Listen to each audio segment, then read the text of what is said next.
রাত পোহালেই মহান বিজয় দিবস। জাতির শ্রেষ্ঠ সন্তানদের শ্রদ্ধা নিবেদনের জন্য প্রস্তুত জাতীয় স্মৃতিসৌধ। সূর্যাস্তের পর বৈদ্যুতিক বাতির আলোকছটায় ভিন্ন আবহ তৈরি হয়েছে স্মৃতিসৌধে। পুরো এলাকায় রঙিন বাতির সমাহার।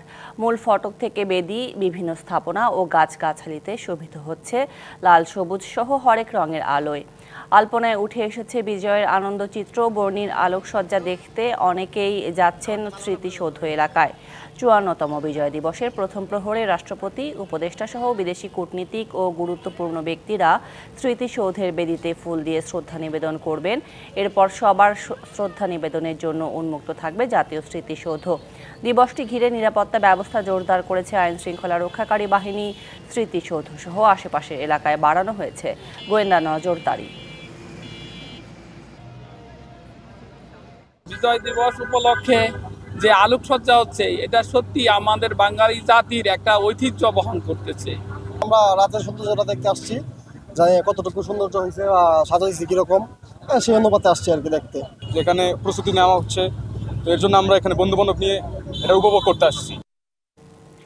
জাতির শ্রেষ্ঠ সন্তানদের শ্রদ্ধা নিবেদনের জন্য প্রস্তুত জাতীয় স্মৃতিসৌধ। সেখানকার খবর জানাতে সরাসরি যুক্ত হচ্ছেন সহকর্মী শফি মাহমুদ। শফি, কেমন দেখছেন জাতীয় স্মৃতিসৌধের আলোকসজ্জা আর নিরাপত্তা ব্যবস্থা কেমন দেখছেন, জানাবেন বিস্তারিত। তরুণী, রাত পোহালেই বিজয়ের আনন্দ উদযাপনে সারা জাতির ঢল নামবে সাভারে জাতীয় স্মৃতিসৌধে।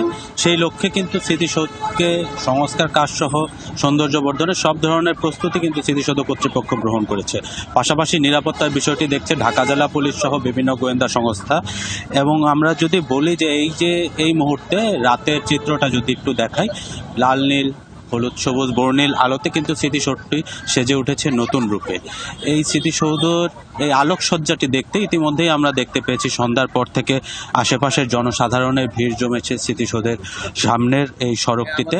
যদিও স্মৃতিসৌধের ভেতরে প্রবেশের নিষেধাজ্ঞা চলছে গত ৮ তারিখ থেকে, এবং আগামীকাল প্রথম প্রহরে রাষ্ট্রপতি, প্রধান উপদেষ্টা সহ অন্যান্য যারা কূটনীতিকবৃন্দ রয়েছেন এবং গুরুত্বপূর্ণ ব্যক্তিবর্গ রয়েছেন তাদের শ্রদ্ধা নিবেদনের পর থেকে সাধারণ জনগণের জন্য উন্মুক্ত থাকবে জাতীয় স্মৃতিসৌধ।